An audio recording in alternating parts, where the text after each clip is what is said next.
조국 수석, 임종석 비서실장, 문재인 대통령이 이렇게 와이셔츠 차림으로 청와대를 이렇게 산책하는 달라진 세상의 단면을 그대로 보여주는 취임 첫날에 문재인 대통령이 임종석 비서실장을 임명하면서 그런 얘기를 했어요.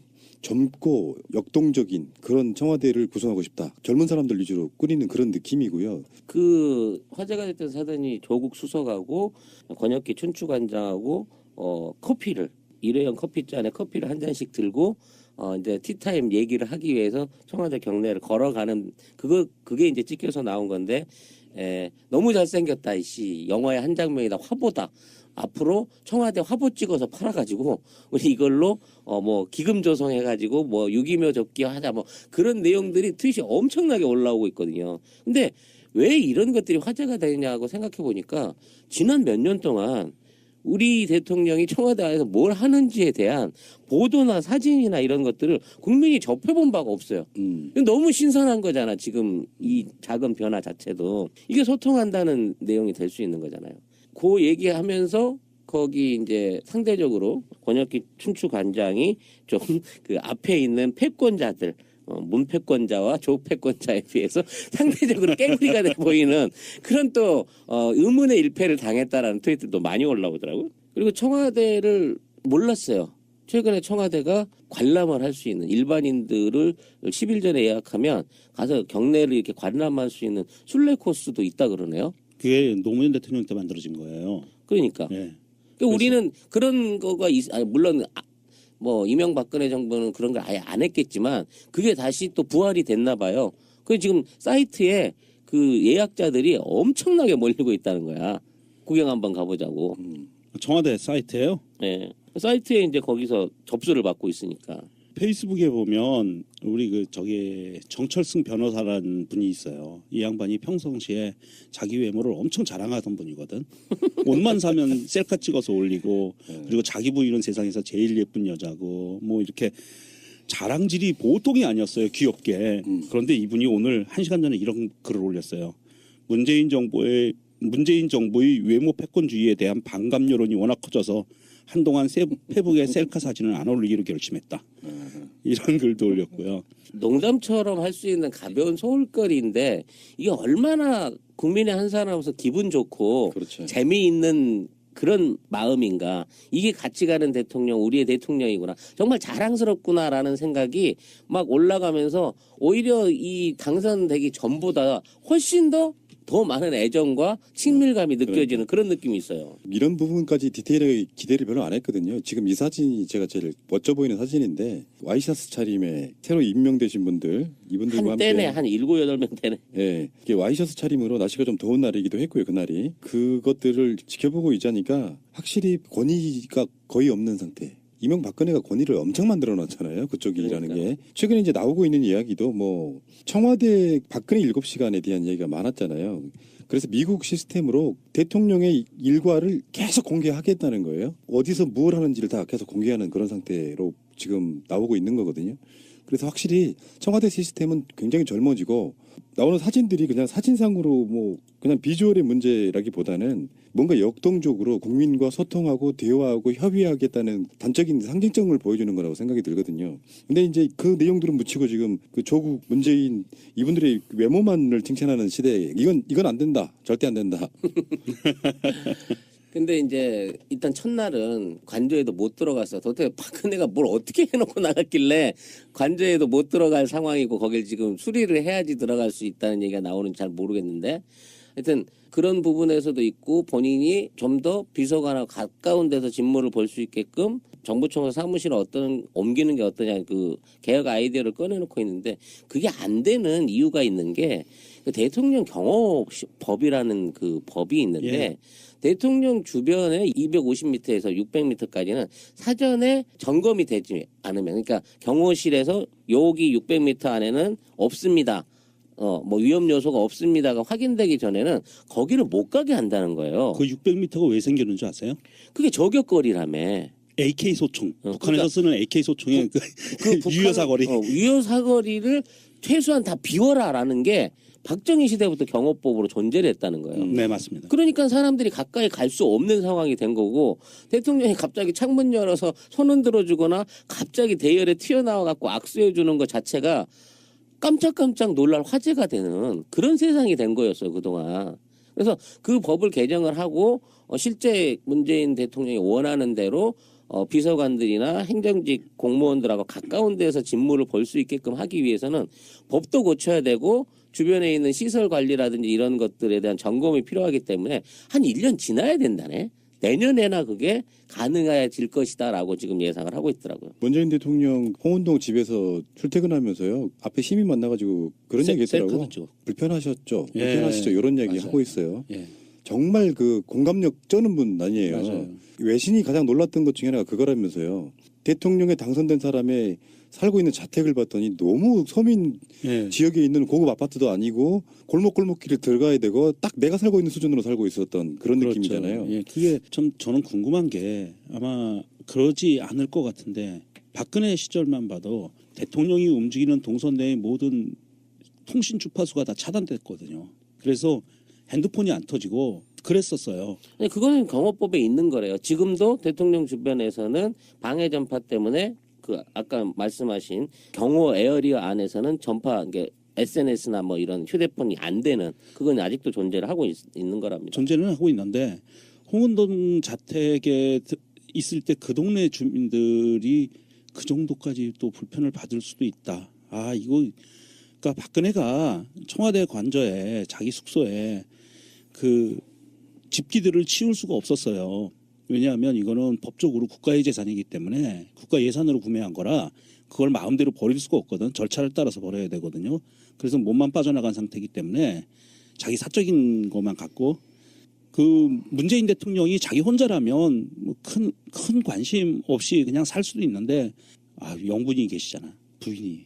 어떻게 거기서 박근혜가 잤던 침대에서 잘 수가 있겠어요. 그거 다 교체해야 되고요.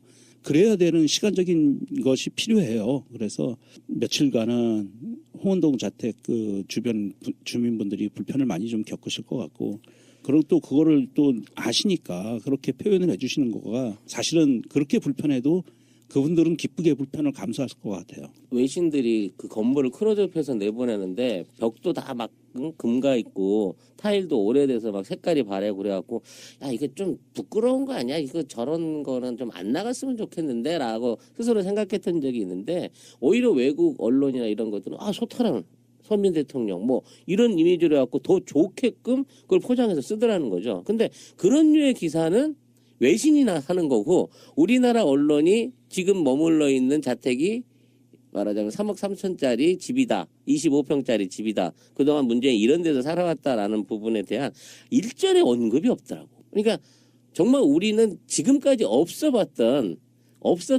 정말 대단한 사람을 대통령으로 이번에 뽑은 게 아닌가 싶은 생각이 드는 거예요. 이 방송 나갈 때쯤에는 아마 청와대로 들어갔을 것 같은데요. 뭐 그런 비난이 쏟아집니다.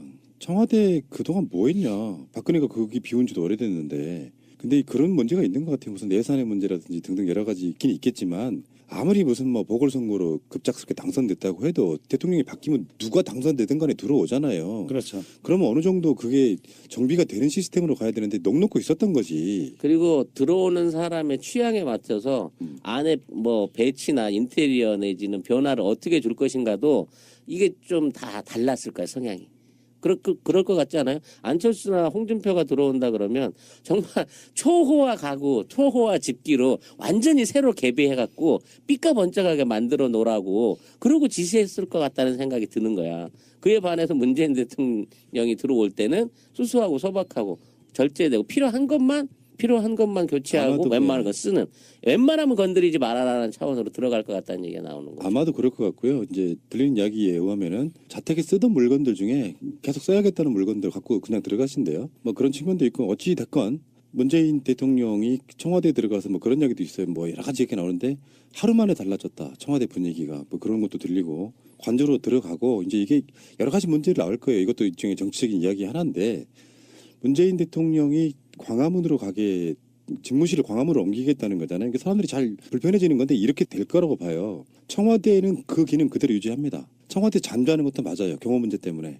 근데 평상시 때 집무실을 정부 종합청사로 옮기게 되는 그 시스템만 있는 거고 내가 봤을 때 그 과정에서 청와대 비서진들은 그 자리에서 그냥 자기들 업무를 볼 가능성이 저는 높아 보이거든요. 그래서 집무실을 옮기는 대신에 청와대 비서관회의 같은 거는 청와대에 따로 하고 그리고 국무위원들과의 국무회의 같은 거는 정부 종합청사에서 하고 이런 방식으로 당분간은 어떻게 될지는 정확히 모르겠지만 두 집 살림 정부 종합청사의 집무실을 갖고 주거는 청와대에서 하고 이런 방식으로 저는 가지 않을까 이렇게 생각을 해보네요. 그것도 법도 바뀌어야 되고 그래요. 예를 들면 완전히 막 그 청와대 비서진들이 전부 다 정부 종합청사로 오기는 사실상 힘들고요. 거기가 되려 그러면 공사를 다시 해야 된대요. 지하 벙커가 없대. 위급 시에 대통령이 들어가서 할 수 있는 공간이 없어서 청와대에서 한다 그러는데 지금까지 볼 수 없었던 모습이라고 생각이 들고요. 저는 문재인 대통령이 5년간 청와대에서 노무현 대통령과 있으면서 면밀하게 굉장히 많은 사고를 했던 것처럼 보이거든요. 그래서 그런 위험 요소들 초반부터 청산하고 가야 될 것들을 면밀하게 연구해서 지금 그 플랜대로 움직이고 있는 게 아닌가 이런 생각이 듭니다. 문재인 대통령이 가장 먼저 임명한 인사는 국무총리였고요. 그리고 그 국무총리가 주는 인사의 배경에는 여러 가지 평들이 난무하고 있고요. 근데 선거 과정에서 또는 줄기차게 주장해왔던 청산 대상 중에 대표적인 게 지금 세 가지가 있었어요. 처음에 청와대 바꾸겠다. 이거는 이제 광화문 대통령 시대 열다는 의미가 정부 종합청사에서 집무하겠다는 거거든요. 일단 그 기본 골자 중에 최고의 바뀌는 게 두 번째는 국정원 개혁, 검찰 개혁 이거거든요. 그 이야기를 우리가 해보도록 하겠습니다. 국무총리 후보자 내정할 때 국정원장과 비서실장을 같이 내정했었잖아요. 국정원장 후보자를 내정해서 국정원을 어떻게 개혁할 것이냐 여기에 대한 이야기를 한번 해보자고요. 일단 국정원 이야기부터 먼저 하겠습니다. 일단 임명에 대한 얘기를 하기 이전에 그 후보자들을 놓고 문재인 대통령이 직접 기자들 앞에서 일일이 소개를 하면서 이 사람들이 앞으로 이걸 이끌어 나갈 사람입니다. 질문하세요라고 딱 던져주고 나니까 기자들이 그런 경우가 없었잖아. 대한민국 역사상 처음이래. 대통령이 직접 인선자들을 소개를 하고 그 기자들이 준비가 안 돼 있어가지고 제대로 된 질문을 못 하는 거야. 특히 서훈 그 국정원장 내정자 같은 경우에는 스스로 물어보더라고. 나한테 질문 좀 하세요. 앞으로는 제가 공식적으로 이런 자리에서 뭐 얘기해 드릴 수 있는 입장이 아니니까 물어보시라니까 하는데도 불구하고 청와대에 출입하는 출입 기자들이 그동안 얼마나 주는 대로 받아 쓰고 있는 대로 그 수동적으로 일을 해왔으면 갑자기 바뀐 시스템에 적응을 못하는 대표적인 적폐 중에 하나죠. 대통령하고 기억납니까? 옛날에 MBN 기자, 여자 기자 대통령한테 뭐 빨다가 뭐 이상한 소리 해가지고 욕 바가지로 쳐먹던 기자도 하나 있었고요. K모 기자라고 기억나는데 서훈 국정원장이 1980년에 국정원에 입사래. 그 회사라고 자기들도 회사라고 그렇죠. 부르더라고. 무슨 기업 뭐 이렇게 부르잖아요. 2008년 약 10여 년 전에 퇴직했어요. 28년 정도, 30년 가까이 국정원에 근무했던 사람이고 국정원 개혁을 하려고 하면 조국 교수 같은 경우는 검찰 개혁이 목적으로 임명됐다고는 하지만 검찰에 들어가서 개혁할 대상이 아니고 청와대에서 개혁을 지원해주는 역할을 하는 거거든요. 근데 국정원 출신을 임명할 수밖에 없는 거는 다른 조직하고 또 달라서 국정원 조직은 모르잖아요, 사람들이. 그러니까 그 출신만들만이 아는 개혁에 이런 사람들도 그냥 어느 날 갑자기 너 국정원장 해? 그러면 할게요. 이런 게 아니고요. 어떻게 개혁할 것인지를 굉장히 오랜 시간 동안 연구를 해왔을 거예요. 근데 그 개혁의 요지는 뭐 어떻게 보면 다 하나인데 국내 정치에 개입하지 말라는 겁니다. 국정원이. 지금까지 국정원이 개입했던 사건들 우리가 지금 너무나 많은 이야기를 해가지고 최근에도 알파팀 같은 경우도 국정원이 직접 알파팀에게 활동비를 지급했다 이야기가 나오고 있는 거고요. 댓글 부대, 여론 조작하는 그런 팀들은 아예 없어질 수밖에 없는. 이게 이제 국정원이 앞으로 어떻게 개혁될 것인가를 직접 들어볼 수 있는 기회는 없기 때문에 뭐 예상은 그렇게 상식적인 선으로 넘어갈 수 있을 것 같습니다만은 이번 그 기자회견을 보면서 느낀 게 뭐냐면 외신 기자가 한 명도 없는 거야, 참석하는 사람이. 왜 없나 했더니 하도 국정원 아니 청와대에서 그 브리핑을 안 하고 기자회견을 안 해주니까 다 철수를 시켜버렸다는 거야. 파견돼 와 있던 특파원들을. 그래서 부랴부랴 이제 사람들을 뽑아갖고 다시 보내고 있다네. 예, 이제 이런 취재에 응할 수 있도록. 그만큼 청와대가 국정 운영에 관련된 국민과의 소통이 전혀 없었다는 단편적인 예가 거기에 있는 거거든요. 근데 서훈 국정원장 같은 경우에는 그 국정원 3차장까지 했었다고 해요. 뭐 실무자이고 직접 할 수 있는 분이기 때문에 이분이 할 수 있는 그 어떤 개혁이 기존에 있는 구 인사들, 이게 과거 정부는 그랬단 말이야. 이명박 정부는 호남 출신의 국정원 직원들을 거의 싹쓸이해서 해고를 시켰단 말도 있었고 매 정부나 국정원장이 바뀔 때마다 검찰에서 많은 사람들이 그쪽으로 옮겨가거나 사람들에 관한 물갈이 교체 같은 게 있었는데 이번에는 그런 인적 쇄신이 아니라 시스템 자체로 쇄신을 해가지고 지금 있는 국정원 직원들이 제대로 된 업무를 할 수 있는 댓글 같은 거 안 달고 선거운동 동원 안 되고 후보자나 중요 인물들 사찰 같은 거 안 하고 제대로 된 정보 업무에 활용될 수 있다라는 시스템을 난 이걸 좀 공개를 해줬으면 만들어줬으면 싶어요. 서훈 국정원 전 3차장은 북한에서 살아본 적도 있는 사람이에요. 경수로 건설을 지원한 한반도 에너지 개발기구 금호 사무소 대표로 북한에 2년 거주하게 됐습니다. 북한을 너무 잘하는 사람이지. 이것도 종북이라고 꼬투리 잡아서 지랄지랄하는 거 아니야 또? 뭐 하다못해 비서실장에 대해서도 주사파라고 뭐 비토를 넣는 세력들이기 때문에 어쨌건 북한에 대해서 굉장히 잘하는 인물인데요. 이 사람이 지금 국정원 자체에 개혁이라는 말이 우리는 그냥 쉽게 막연하게 느끼지만 재탄생 수준의 완전하게 물갈이를 해버리겠다는 거거든요. 조직 개편도 그렇게 될 거고 이건 물론 법에 의해서 만들어지는 거예요. 신임 대통령이 국정을 이렇게 만들겠다고 하면 대부분 국회에서 통과를 시켜줍니다. 특별하게 뭐 하자가 있지 않는 한. 그러면 어찌됐건 이 개혁의 방향성은 딱 하나예요. 해외 업무와 북한 업무만 해라.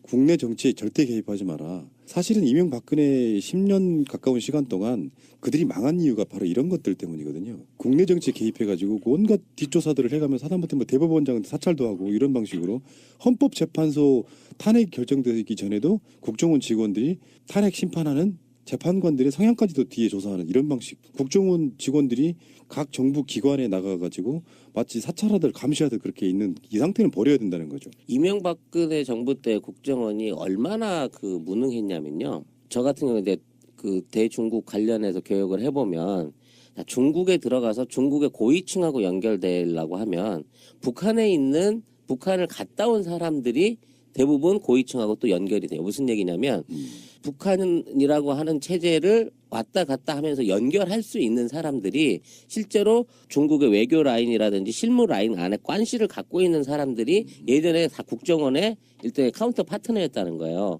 그러니까 그런 사람들이 맡아서 정보를 뽑아주거나 이제 어떤 그 국가가 은밀하게 진행하고 있는 프로젝트에 도움을 주거나 하는 사람들이 있었지. 그러니까 옛날에 그 무슨 북극곰 뭐 이런 그 암호명으로 불리는 그런 인사들이 사실은 종북 인사나 간첩이 아니고 원래 중국 외교부하고 북한 외교부를 연결할 수 있는 사람들이었단 말이에요. 근데 거기에 관련된 라인을 딱 끊어버리게 되면서 일단 중국 권력 핵심 또지는 권력 실무하고 연결될 수 있는 라인이 끊어져 버렸고 그것 때문에 삼성이라든지 이런 그 개별 기업들이 이 중국 정부하고 뭔가 교섭을 하거나 그쪽에 줄을 대려고 했을 때 그 옛날엔 국정원을 통해 갖고 연결하면 만날 수 있어지던 사람들이 다 라인이 붕괴됨으로 해갖고 야 이거 이제 누구를 통해 갖고 권력 핵심하고 연결을 해야 되지 이걸 고민할 정도였다니까. 근데 그게 4년 5년 동안 쭉 유지되는 순간 이미 대중국 외교 대북한 외교가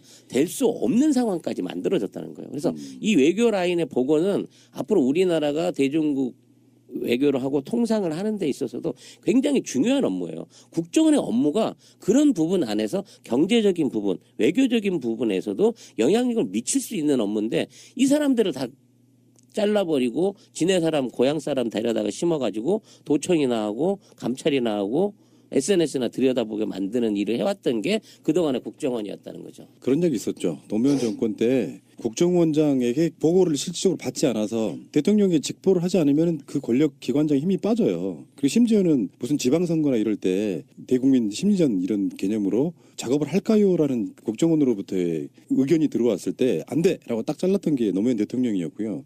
근데 2008년 제 기억엔 그래요. 2008년이면은 이명박 정권 들어서가지고 국정원이 다시 개편되니까 국내 파트가 다시 부활하는 이런 상황이 돼갖고 이 사람들은 습관적으로 그런 게 있는 거예요. 1차장이 이제 대북 업무라든지 총괄하는 수석 느낌이고 2차장은 국내 파트. 그러니까 국내 파트라고 하는 개념이 너무 모호하기 때문에 결론적으로 말하면 국정원 직원들은 본능적으로 정치인들에 대한 사찰할 수밖에 없고 그런 것들이 나중에는 정적을 제거하는 데 쓴다거나 야당을 탄압하는 데 쓰는 용도. 그래서 그때 RCS라든지 뭐 온갖 것들이 등장을 했고요.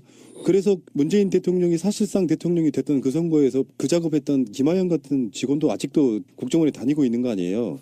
좌익 교수라는 이름으로 활동했던 그 많은 직원들이 지금 국정원에 있는 겁니다.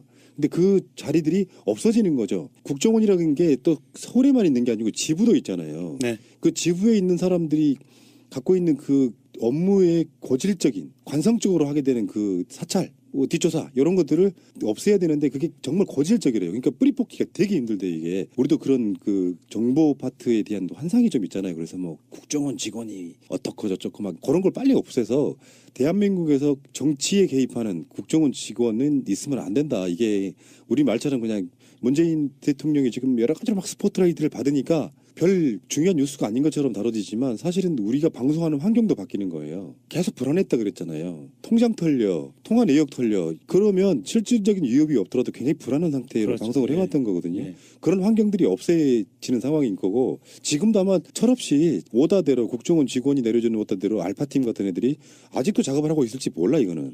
댓글 작업 같은 거. 서훈 국정원장을 임명한 게 국정원 개혁을 위한 이제 첫 번째 드라이브를 걸은 건데요. 법에 따라서 해야죠. 박근혜처럼 하면 안 되고 이게 국가정보원법이라고 우리나라는 법에 있어요. 이게 얼마나 허술하냐 하면 허술하고 악랄하냐 하면 국가정보원법 3조에 국가정보원에서 하는 직무 내용이 있습니다. 상세하지 않게 정해져 있는데 1조 1항에 보면 국외정보 및 국내 보안정보 그래는 가로치고 대공, 대전부정복, 방첩, 대테러 및 국제범죄 조직의 수집 작성 및 배포 그런 게 있고요.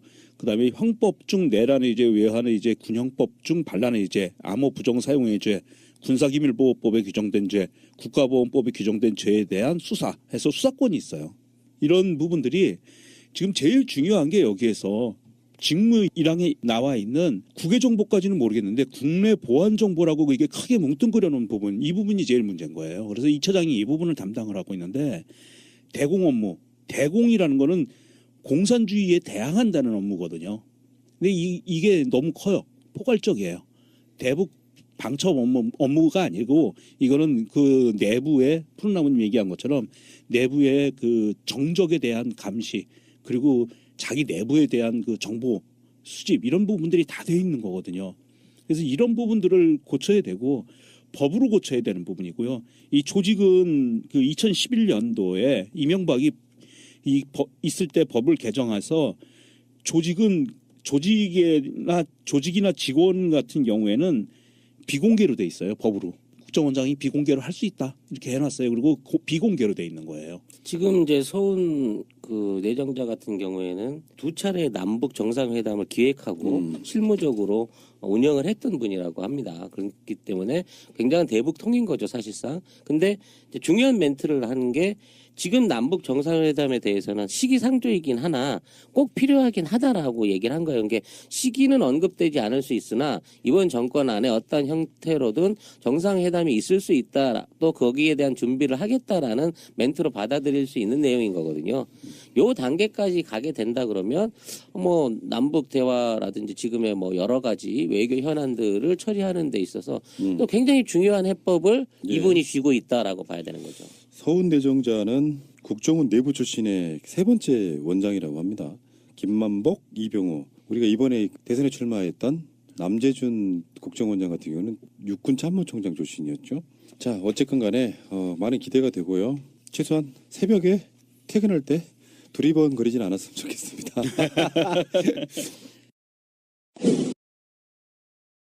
훨씬 더 많은 애정과 친밀감이 느껴지는 그런 느낌이 있어요. 이런 부분까지 디테일하게 기대를 별로 안 했거든요. 지금 이 사진이 제가 제일 멋져 보이는 사진인데 와이셔츠 차림에 새로 임명되신 분들 이분들과 함께 한때네 한 7, 8명 되네. 예, 이게 와이셔츠 차림으로 날씨가 좀 더운 날이기도 했고요. 그날이 그것들을 지켜보고 있자니까 확실히 권위가 거의 없는 상태. 이명박근혜가 권위를 엄청 만들어 놨잖아요. 그쪽 일이라는 게. 최근에 이제 나오고 있는 이야기도 뭐 청와대 박근혜 7시간에 대한 얘기가 많았잖아요. 그래서 미국 시스템으로 대통령의 일과를 계속 공개하겠다는 거예요. 어디서 뭘 하는지를 다 계속 공개하는 그런 상태로 지금 나오고 있는 거거든요. 그래서 확실히 청와대 시스템은 굉장히 젊어지고 나오는 사진들이 그냥 사진상으로 뭐 그냥 비주얼의 문제라기보다는 뭔가 역동적으로 국민과 소통하고 대화하고 협의하겠다는 단적인 상징성을 보여주는 거라고 생각이 들거든요. 근데 이제 그 내용들은 묻히고 지금 그 조국, 문재인 이분들의 외모만을 칭찬하는 시대에 이건 안 된다. 절대 안 된다. 근데 이제 일단 첫날은 관저에도 못 들어갔어. 도대체 박근혜가 뭘 어떻게 해놓고 나갔길래 관저에도 못 들어갈 상황이고 거길 지금 수리를 해야지 들어갈 수 있다는 얘기가 나오는지 잘 모르겠는데 하여튼 그런 부분에서도 있고 본인이 좀 더 비서관하고 가까운 데서 직무를 볼 수 있게끔 정부청사 사무실을 옮기는 게 어떠냐 외신이 가장 놀랐던 것 중에 하나가 그거라면서요. 대통령에 당선된 사람의 살고 있는 자택을 봤더니 너무 서민 예. 지역에 있는 고급 아파트도 아니고 골목골목길을 들어가야 되고 딱 내가 살고 있는 수준으로 살고 있었던 그런 그렇죠. 느낌이잖아요. 예, 그게 참 저는 궁금한 게 아마 그러지 않을 것 같은데 박근혜 시절만 봐도 대통령이 움직이는 동선 내의 모든 통신 주파수가 다 차단됐거든요.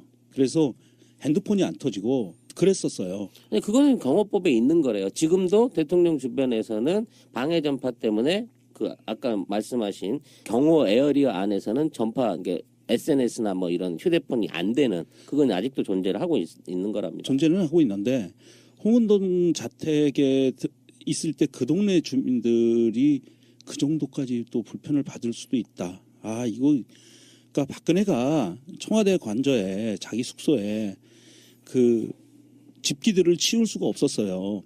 왜냐하면 이거는 법적으로 국가의 재산이기 때문에 국가 예산으로 구매한 거라 그걸 마음대로 버릴 수가 없거든. 절차를 따라서 버려야 되거든요. 그래서 몸만 빠져나간 상태이기 때문에 자기 사적인 것만 갖고 그 문재인 대통령이 자기 혼자라면 뭐 큰 관심 없이 그냥 살 수도 있는데 영분이 계시잖아. 부인이. 어떻게 거기서 박근혜가 잤던 침대에서 잘 수가 있겠어요. 그거 다 개혁 아이디어를 꺼내놓고 있는데 그게 안 되는 이유가 있는 게 그 대통령 경호법이라는 그 법이 있는데 예. 대통령 주변에 250m에서 600m까지는 사전에 점검이 되지 않으면 그러니까 경호실에서 여기 600m 안에는 없습니다. 뭐 위험 요소가 없습니다가 확인되기 전에는 거기를 못 가게 한다는 거예요. 그 600m가 왜 생기는 줄 아세요? 그게 저격거리라며. AK 소총. 북한에서 그러니까 쓰는 AK 소총의 그 유효 사거리. 유효 사거리를 최소한 다 비워라라는 게 박정희 시대부터 경호법으로 존재를 했다는 거예요. 네, 맞습니다. 그러니까 사람들이 가까이 갈 수 없는 상황이 된 거고 대통령이 갑자기 창문 열어서 손 흔들어 주거나 갑자기 대열에 튀어나와 갖고 악수해 주는 것 자체가 깜짝깜짝 놀랄 화제가 되는 그런 세상이 된 거였어요, 그동안. 그래서 그 법을 개정을 하고 실제 문재인 대통령이 원하는 대로 비서관들이나 행정직 공무원들하고 가까운 데서 직무를 볼 수 있게끔 하기 위해서는 법도 고쳐야 되고 주변에 있는 시설 관리라든지 이런 것들에 대한 점검이 필요하기 때문에 한 1년 지나야 된다네. 내년에나 그게 가능해질 것이다라고 지금 예상을 하고 있더라고요. 문재인 대통령 홍은동 집에서 출퇴근하면서요. 앞에 시민 만나가지고 그런 얘기 했더라고. 셀카도 불편하셨죠? 예. 불편하시죠? 이런 얘기 맞아요. 하고 있어요. 예. 정말 그 공감력 쩌는 분 아니에요. 맞아요. 그리고 청와대를 몰랐어요. 최근에 청와대가 관람을 할 수 있는 일반인들을 10일 전에 예약하면 가서 경내를 이렇게 관람할 수 있는 순례 코스도 있다 그러네요. 그게 노무현 대통령 때 만들어진 거예요. 그러니까. 예. 그러니까 우리는 그런 거가 물론 뭐 이명박근혜 정부는 그런 걸 아예 안 했겠지만 그게 다시 또 부활이 됐나 봐요. 그 지금 사이트에 그 예약자들이 엄청나게 몰리고 있다는 거야. 구경 한번 가보자고. 청와대 사이트예요. 네. 사이트에 이제 거기서 접수를 받고 있으니까. 페이스북에 보면 우리 그 저기 정철승 변호사라는 분이 있어요. 이 양반이 평상시에 자기 외모를 엄청 자랑하던 분이거든. 옷만 사면 셀카 찍어서 올리고 그리고 자기 부인은 세상에서 제일 예쁜 여자고 뭐 이렇게 자랑질이 보통이 아니었어요. 귀엽게. 그런데 이분이 오늘 1시간 전에 이런 글을 올렸어요. 문재인 정부의 외모 패권주의에 대한 반감 여론이 워낙 커져서 한동안 페북에 셀카 사진을 안 올리기로 결심했다. 이런 글도 올렸고요. 농담처럼 할 수 있는 가벼운 소울거리인데 이게 얼마나 국민의 한 사람으로서 기분 좋고 그렇죠. 재미있는 그런 마음인가. 이게 같이 가는 대통령, 우리의 대통령이구나. 정말 자랑스럽구나라는 생각이 막 올라가면서 오히려 이 당선되기 전보다 훨씬 조국 수석, 김종석 비서실장, 문재인 대통령이 이렇게 와이셔츠 차림으로 청와대를 이렇게 산책하는 달라진 세상의 단면을 그대로 보여주는 취임 첫날에 문재인 대통령이 김종석 비서실장을 임명하면서 그런 얘기를 했어요. 젊고 역동적인 그런 청와대를 구성하고 싶다. 젊은 사람들 위주로 꾸리는 그런 느낌이고요. 그 화제가 됐던 사단이 조국 수석하고 권혁기 춘추관장하고 커피를 일회용 커피잔에 커피를 한 잔씩 들고 이제 티타임 얘기를 하기 위해서 청와대 경내를 걸어가는 그게 이제 찍혀서 나온 건데 너무 잘생겼다 이씨 영화의 한 장면이다 화보다 앞으로 청와대 화보 찍어서 팔아가지고 우리 이걸로 뭐 기금 조성해가지고 뭐 유기묘 접기 하자 뭐 그런 내용들이 트윗이 엄청나게 올라오고 있거든요. 근데 왜 이런 것들이 화제가 되냐고 생각해 보니까 지난 몇 년 동안 우리 대통령이 청와대 안에서 뭘 하는지에 대한 보도나 사진이나 이런 것들을 국민이 접해본 바가 없어요. 너무 신선한 거잖아. 지금 이 작은 변화 자체도 이게 소통한다는 내용이 될 수 있는 거잖아요. 그 얘기하면서 거기 이제 상대적으로 권혁기 춘추관장이 좀 그 앞에 있는 패권자들 문패권자와 조패권자에 비해서 상대적으로 깽우리가 돼 보이는 그런 또 의문의 일패를 당했다라는 트윗들도 많이 올라오죠.